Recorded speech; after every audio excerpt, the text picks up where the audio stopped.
Assalamualaikum warahmatullahi wabarakatuh. Saya Risma Amanda Kurniawan dari Prodi S1 Keperawatan tingkat 2. Di sini saya akan mempresentasikan tugas kewarganegaraan tentang kesenjangan ekonomi. Kesenjangan ekonomi atau ketimpangan distribusi pendapatan antara kelompok masyarakat berpendapatan tinggi dan kelompok masyarakat berpendapatan rendah serta kemiskinan atau jumlah penduduk yang berada di bawah garis kemiskinan. Kurangnya tingkat pendidikan, kecenderungan dari kenaikan harga-harga secara umum dan terus-menerus, serta bertambahnya pengangguran yang merupakan faktor terjadinya kemiskinan. Penyebab terjadinya kesenjangan ekonomi. Yang pertama, pelaksanaan pembangunan yang tidak merata serta berpengaruh terhadap aksesibilitas masyarakat. Yang kedua, ketidakmerataan pendapatan oleh warga negara di setiap wilayah, yakni masyarakat di wilayah perkotaan memiliki kesempatan lebih banyak untuk berpendapatan upah yang jauh lebih besar. Yang ketiga, masyarakat rendah. Bisa terlihat bagaimana akses pendidikan bagi masyarakat terpencil sangatlah sulit.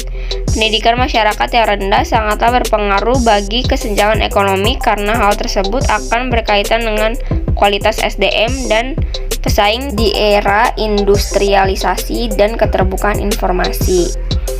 Rendahnya mobilitas sosial yang sangat erat kaitannya dengan arus urbanisasi dan kegiatan perekonomian, pencemaran alam, ideologi kapitalis di mana penggerakan ekonomi hanya mementingkan keuntungan satu golongan masyarakat tertentu, hilangnya asas gotong royong.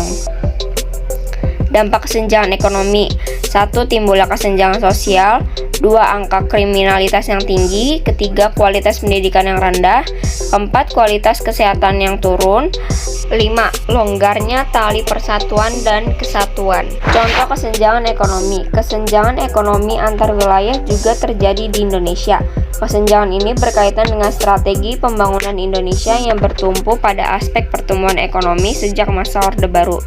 Sasaran pembangunan diarahkan untuk pencapaian pertumbuhan ekonomi tinggi, namun tidak memperhatikan pemerataan pembangunan ekonomi di seluruh wilayah Indonesia.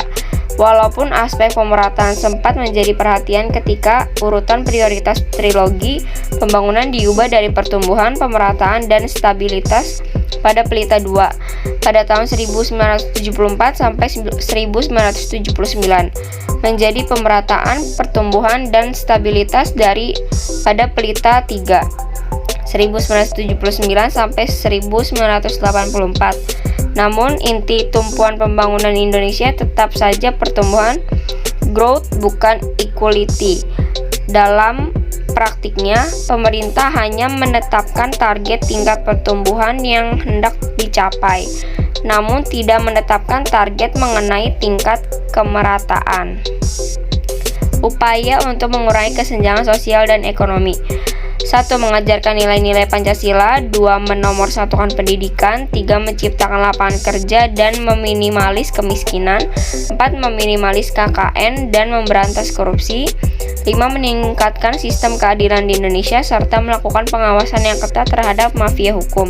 6. Membuat pertumbuhan ekonomi bermanfaat bagi rakyat miskin. Sekian presentasi dari saya, kurang lebihnya mohon maaf. Wabillahi taufiq wal hidayah. Wassalamualaikum warahmatullahi wabarakatuh.